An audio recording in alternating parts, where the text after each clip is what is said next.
What's up guys, welcome back to another video on the channel, and I've seen the comments on some of my mock drafts. You guys have been looking forward to hearing my top 50 prospects in this year's draft class. I will have full disclosure with you guys. Picking 50 out of the 100s, out of the thousands of prospects that we could see in this NBA draft was very difficult. So I know for a fact there's going to be some guys that you wanted on this list that won't make it.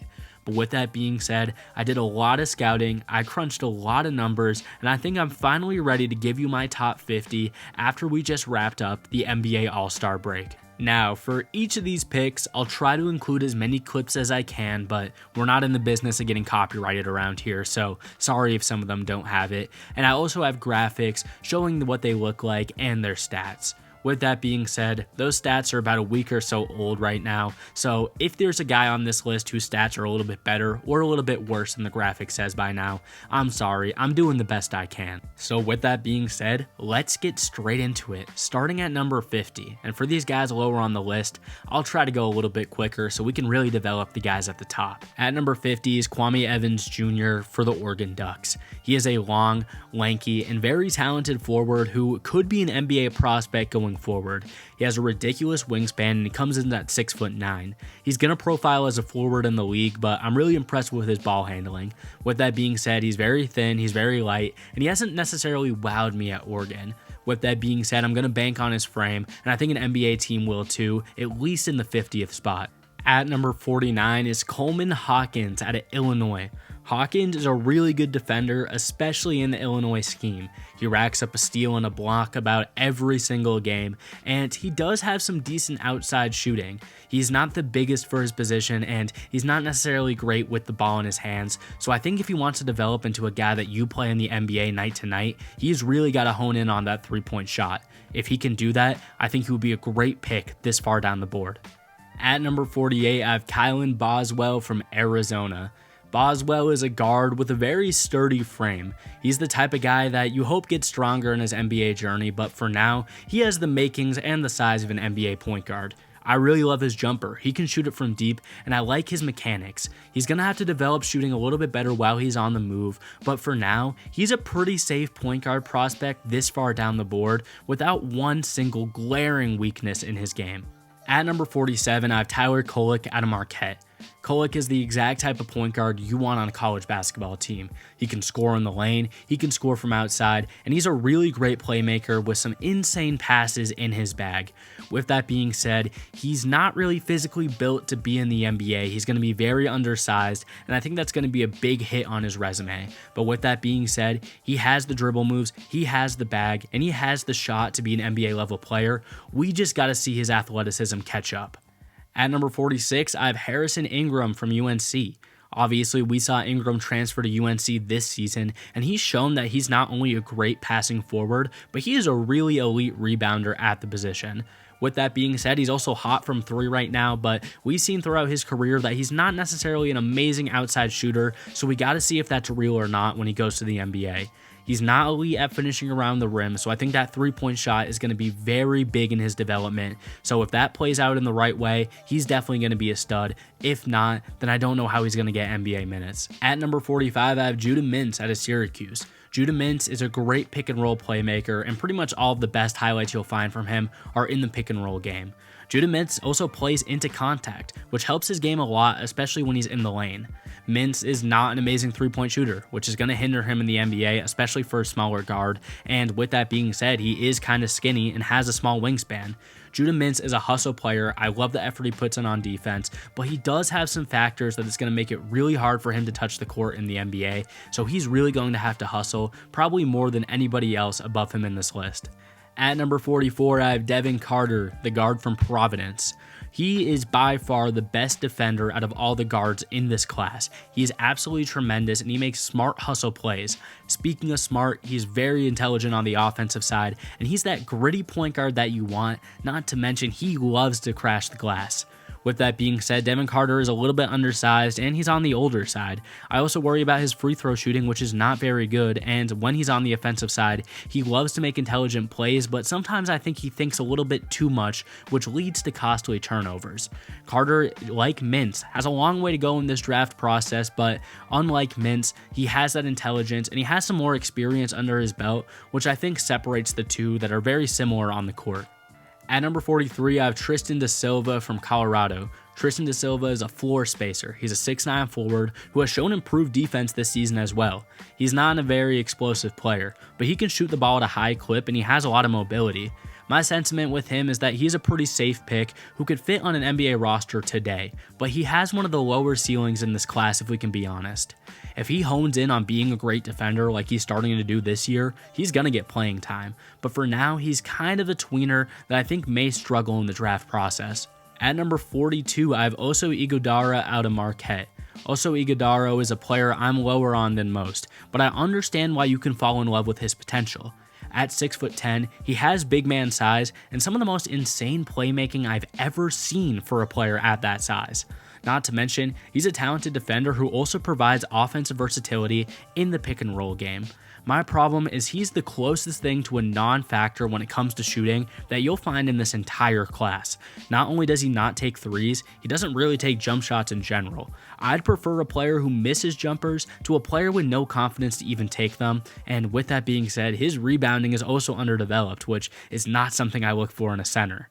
Oso excels in some interesting factors which make people get pretty hot on the prospect, but I think as of now, he's just missing some crucial skills to exceed going forward. At number 41, I have Baba Miller out of Florida State. Baba Miller was a guard who went through a ridiculous growth spurt and is now a 6'11" forward with a 7'2" wingspan. As you can expect, it's nice to have guard fundamentals with such a large frame, but the side effects are obvious. He is horrible from the free throw line, and overall he doesn't find a lot of ways to get points up on the board.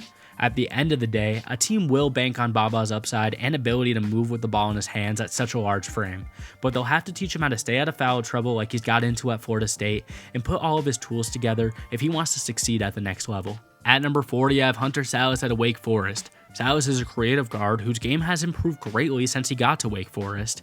He's a quick perimeter defender and a creative finisher when he gets to the lane. He can shoot the ball at a pretty high clip as well. He is pretty slim for his position, and sometimes he goes through these cold stretches from deep that are really hard to watch. But he's an NBA-ready point guard who could be available later down the board, and I think a team will take a shot at him even if he's on the older side. At number 39, I have PJ Hall from Clemson. PJ Hall fits the mold of what you look for in a modern-day big man.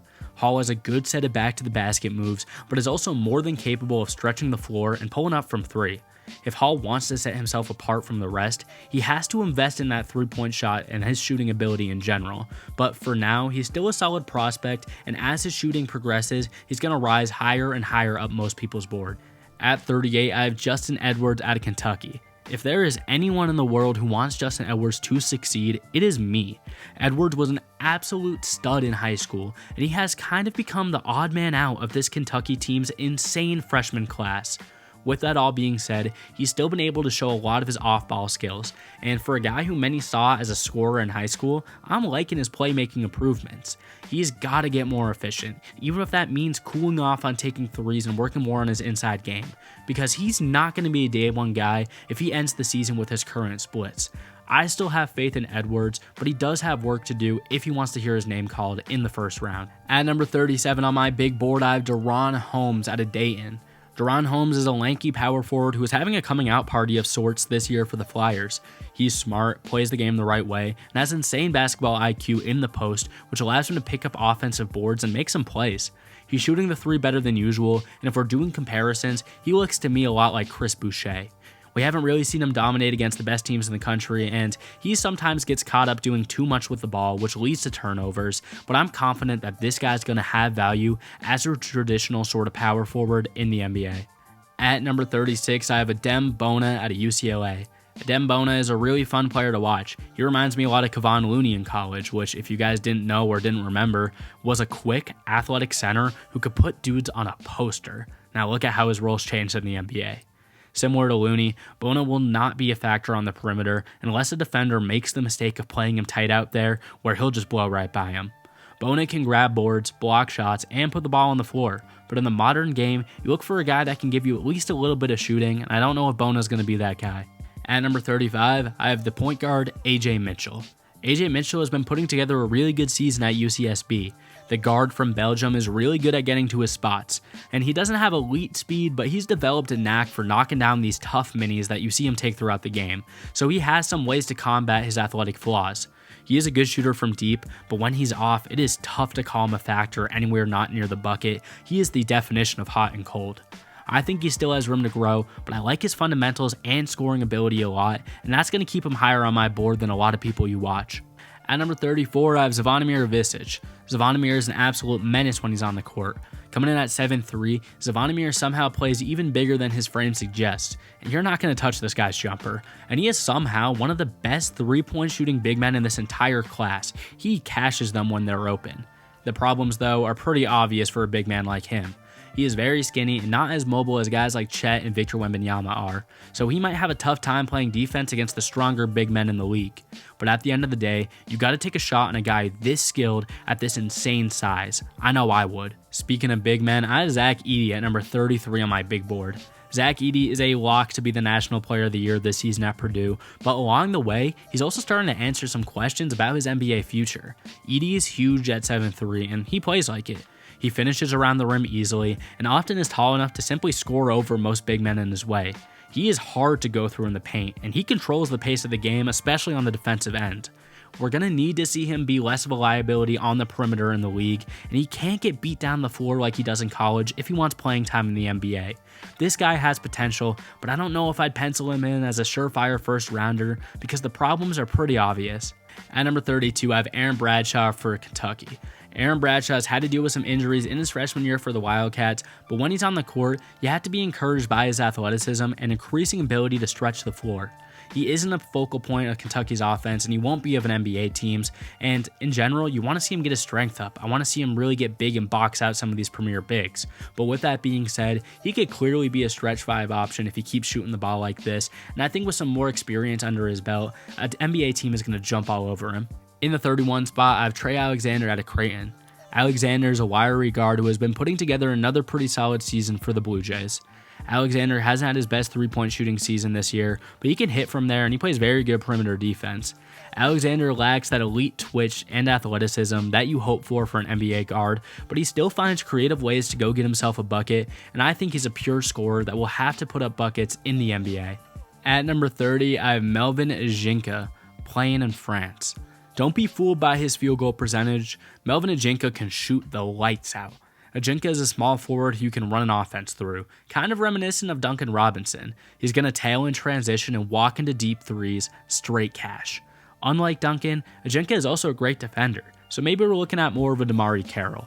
Comparisons aside, Jena needs to work on moving off the ball so he can maximize that shooting value, but currently, the lefty has a lot of potential in a high-scoring league like the NBA, and I think he'll find himself a spot. At number 29, I have Woog Popper out of Miami. Woog is an athletic 2-guard who is a 3-level scoring threat, and he has a really good mid-range game to complement his high 3-point shooting clip. Woog works very well in the off-ball game, and he can beat defenders if he's given space, but he doesn't operate very well in the pick and roll, and he's far from an elite playmaker at this point in his career. Kind of similar to Jena, I think he's going to carve out a role in the NBA, but he probably won't be the focal point of your offense like he has been so far in the ACC. At number 28, it's Kel'el Ware out of Indiana. On paper, Ware looks like one of the best bigs in this class. He's a 7-footer with amazing athleticism, high-level shot blocking, and his scoring around the rim is a factor that puts him into that great player category. Unfortunately for Ware, and maybe for us, he's shown some of these factors at the college level, and then there's other times where he doesn't even look like he wants to be there. In scouting, you can take risks assuming a player will develop, but if a guy doesn't even look energetic to play, you can't give him that same liberty. Kel'el Ware is incredibly talented, and I think he has more than enough power to be an NBA level player, but he has to want it, and we have yet to see that. At number 27, I have Izan Almanza for the G League Ignite. Almanza has shown some really polished fundamentals in his games for the Ignite. Almanza works in the pick and roll game, and he has some great touch around the rim, and he finishes cuts that he picks up inside and gets easy buckets. Almanza is also a great rebounder who has some agility to bring in long rebounds as well if a guy misses deep. He's not someone who's going to stretch the floor, and I think he's a guy who could put on some more weight as well, but he seems like he's going to be a really solid player, and he has an incredibly high motor. At number 26, I have Dillon Jones out of Weber State. Dillon Jones comes in at 6'6" and can play either guard or small forward at a high level. Jones has a compact, strong build that he uses to go straight through defenders and make plays at the rim. He's not an elite ball handler, but he has some go-to moves that work in his favor, and he's one of those guys that hustles for every loose ball and just flies to grab rebounds. If he can stay at a solid level for his three-point shooting, I can see him moving to the NBA with ease, but if that factor falls off like we've seen it do before, it's going to be tough for him to make the league, especially as a guy that's kind of a tweener.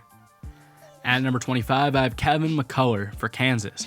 Kevin McCullar's shooting has been developed tremendously since he left Texas Tech and joined the Jayhawks, and his natural feel for the game has only become more obvious with time. With that being said, he's already 23 years old. He didn't show much of an offensive game at all in his other years in college, so I have my own worries about if his success this year is a fluke or if it's something that we can buy in for the long haul. I think it's hard to bite on an older guy that you aren't confident is going to be an elite offensive player this early in the draft, and you need him to perform on day one. With that being said, McCullar has a lot of tools in his bag, he shows high effort on defense, and he is that kind of team player that a contending squad is going to want ASAP. At number 24, I have Ory Kamchi out of Cameroon. Ulrich is kind of the mystery in this draft class.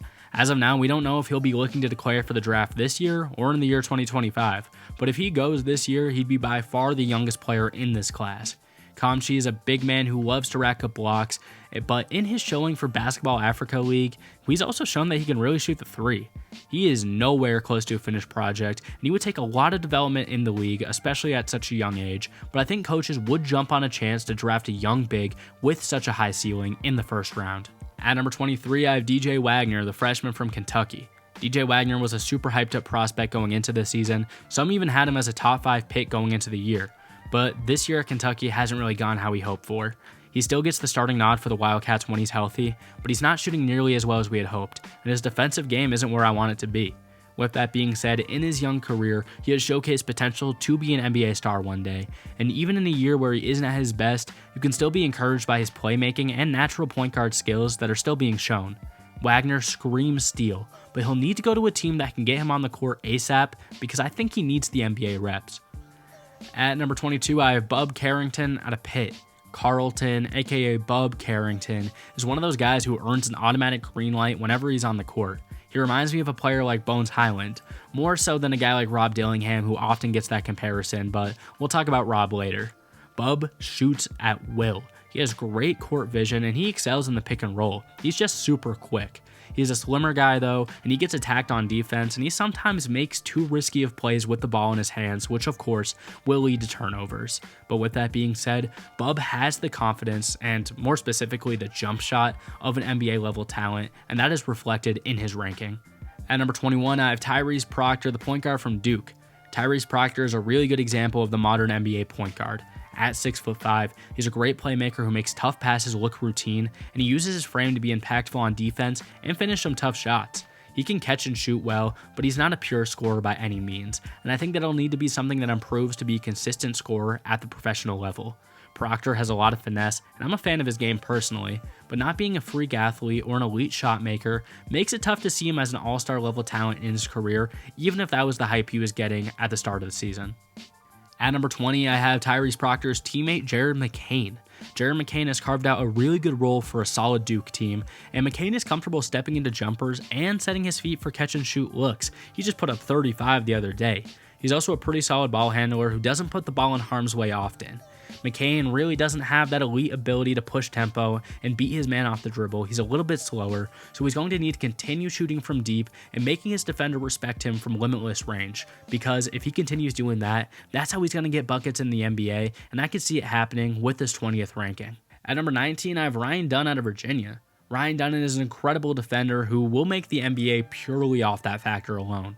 On the ball, he sticks to his man, and off the ball, he's almost always in the right spot. He's 6'8", but he sticks to point guards and protects the rim against centers at an equal level. Not to mention, this guy just dunks everything. He is very good at getting to the lane and finishing with an explosive dunk. His three-point shooting is a big weakness of his, but he has physicality to finish down low at a high rate, so that might be overlooked. I really want to see him build a transition game because I don't think he's going to get a 3-point shot anytime soon, but I think he can get easy buckets in that way, and that will make him a top 10 sort of guy. That hasn't been developed yet at UVA, but if we see it coming towards March, I think he's going to jump up my board even higher. At number 18, yeah, let's talk about it. It's Nikola Topic. This has been my hot take in every video, but now you guys finally get to see where I actually have Nikola Topic ranked, and it's probably not as high as you thought. I'll be honest with you all, Topic is a crafty and oftentimes sensational finisher. He makes a lot of layups in the air that I don't think some NBA All-Stars can make, and he's also a good playmaker, but I think there are just some major problems with his game. He's not a good shooter or perimeter defender. Those are two pretty huge red flags to watch for a prospect. Also, he was dominating in the Adriatic League. There are some ballers in that league, but let's not forget, a guy like Luka Doncic was doing all that Topic has done and more in the Euro League, a league that Topic looked lost in during his debut before getting injured. Topic can develop into a good player one day, but he doesn't have a tool bag to make an early lottery selection seem like it makes sense to me. I just don't see the hype. At number 17, I have Kyle Filipowski out of Duke. For a guy in the late teen spot, it's hard to find too many flaws with Kyle Filipowski's game.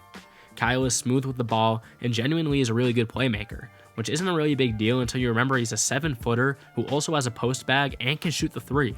So why do I have him so low? I just think he kind of falls into the trap of older college players where they develop a game that works very well in the college level, but it just might not work in the league.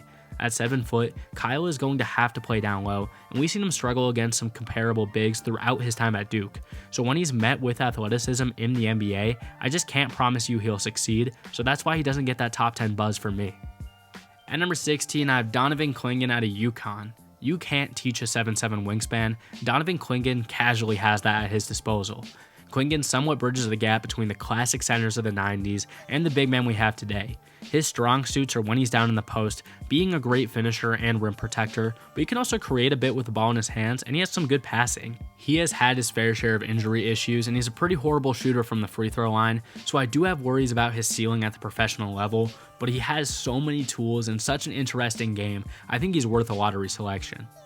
At number 15 is a guy I really like from the G League Ignite, Tyler Smith. Tyler Smith is a near 7-footer who will light you up from the perimeter.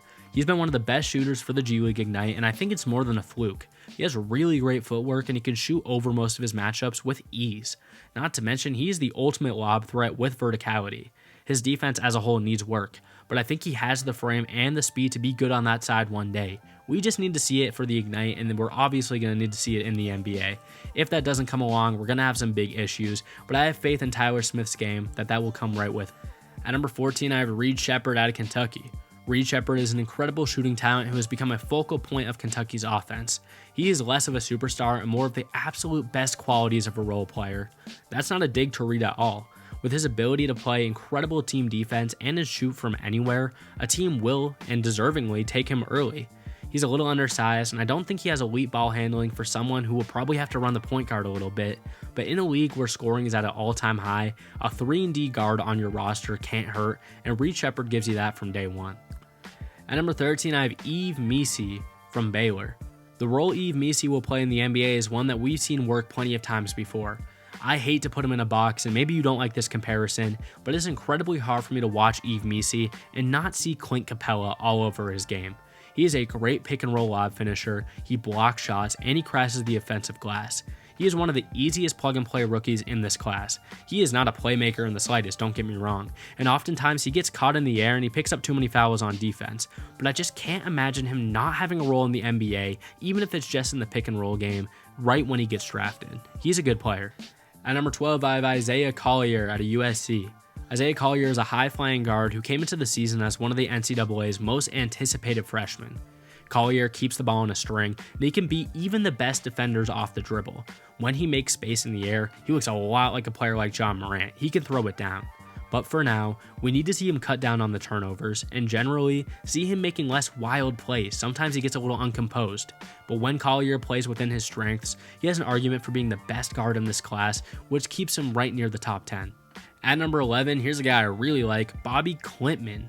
Klintman is a player where my ranking is probably the farthest from the consensus. While people love to shout out his athleticism and his ability to switch on defense, I'm really encouraged by his chops to be a legitimate threat on the perimeter. He is naturally fluid with his movements, and I've seen multiple cases of him grabbing a board and pushing the tempo all the way down the court. He's the kind of prototypical 2024 power forward that you want on your roster, and I could see him really excelling in the NBA, especially if he can keep shooting the three. We are now officially in my top 10 players in this class, and man, it has been a long ride to get here, but these are the 10 players I have the most faith in being legit NBA players, so let's get straight to it. At number 10 is Donovan Connect out of Tennessee. Connect is the type of player that every team wants on their roster. The Ringer compared him to KCP and Max Strus, and honestly, I think they're right on the money. With that being said, Connect has that mentality to be one of the best players in the world when the ball is in his hands, especially in a late game when it really matters, and that separates him from guys like KCP and Max Strus, in my opinion.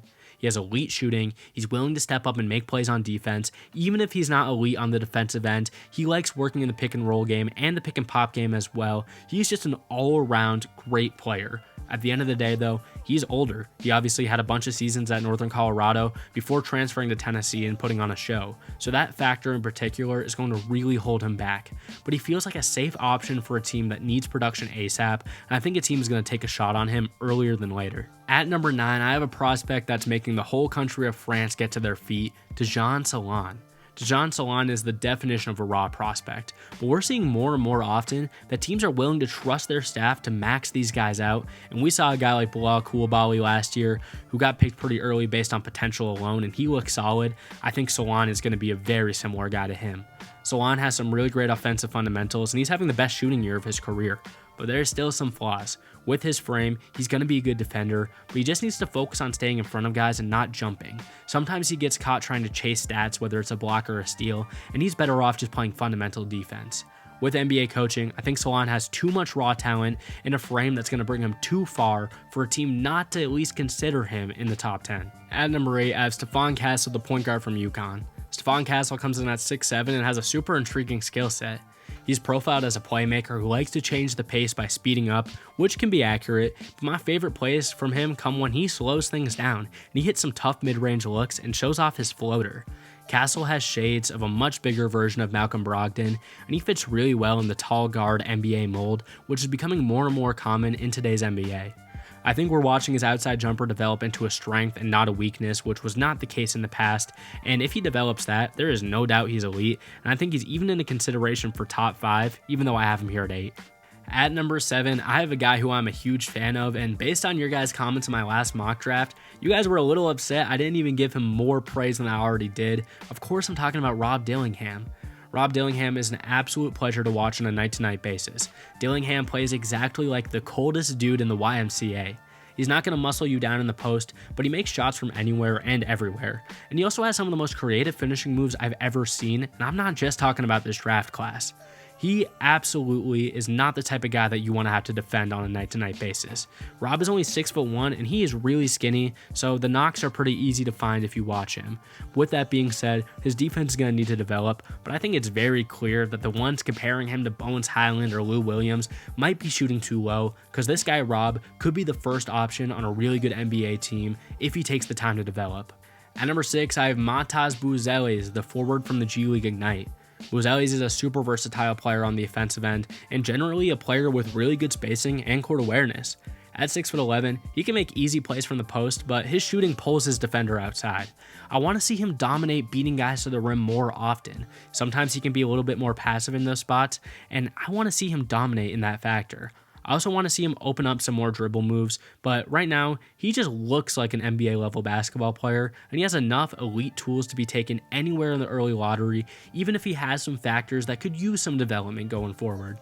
We are now into the top 5. If you ask me today, these are the 5 best players in the 2024 NBA draft, and let's start with Jacoby Walter. Walter is one of those guys who has a generational pull, at least the way I describe it, when he's on the court. No matter which way his body is moving, no matter what speed he's moving at, he can shoot, and I'm going to think it's probably going in. Not to mention, he also plays really great on-ball defense as well. In my opinion, he's really just got to get more comfortable ball handling to be a first overall kind of guy, but you can almost overlook that with the elite talent he gives you off the ball. His ball handling will come, but it's definitely something that'll hold you back as more of a true 2 guard in the NBA. I do think it's really important. With that being said, I like Walter a lot, and I think people who peep his game may argue him being even higher than the 5 spot, but I'm going to keep him here for now. There's a lot of season left. Unfortunately, in the number 4 spot is a guy who does not have a lot of season left as he's out for the year for injury, but I'm still a huge fan. You guys know I love Ron Holland. Ron Holland, in my opinion, has been getting absolutely disrespected by a lot of the major scouting sites, and to be honest, I'm yet to see why. Holland is an athletic freak who makes a point to be all over the court. He's confident bringing the ball down the court, and he'll either make a play downhill or he'll just pull up and splash. I understand he doesn't have the quickest release, but his freaky speed is going to push defenders back and give him more time to shoot, which we know damn well he can do. Hoping he heals well from that injury that I mentioned, and that's going to keep him out the rest of the season, which in turn will probably lower his draft stock a little bit, but I'm still incredibly high on Holland, and I know he'll come back with a vengeance. At number 3, I have none other than the forward from JL Borg over in France. I have Zachary Visage.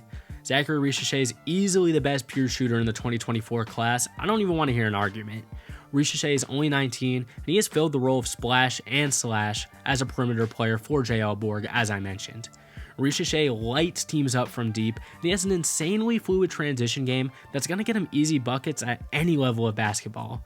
He's not going to get up with the high flyers every night. He's not necessarily a dominating athletic freak when he's in the air, but he's going to get buckets all over the place at the next level. And at the 3 spot, taking a guy that you know can shoot the lights out is going to be very important. Guys, we've made it. We are at the top 2 players on my draft big board, and it was very tough. I think both of these guys have elite factors that can make them the number 1 overall pick when the draft comes around, but you got to rank these guys eventually. And at number 2, it hurts my heart, but I have to put Cody Williams from Colorado just 1 spot lower.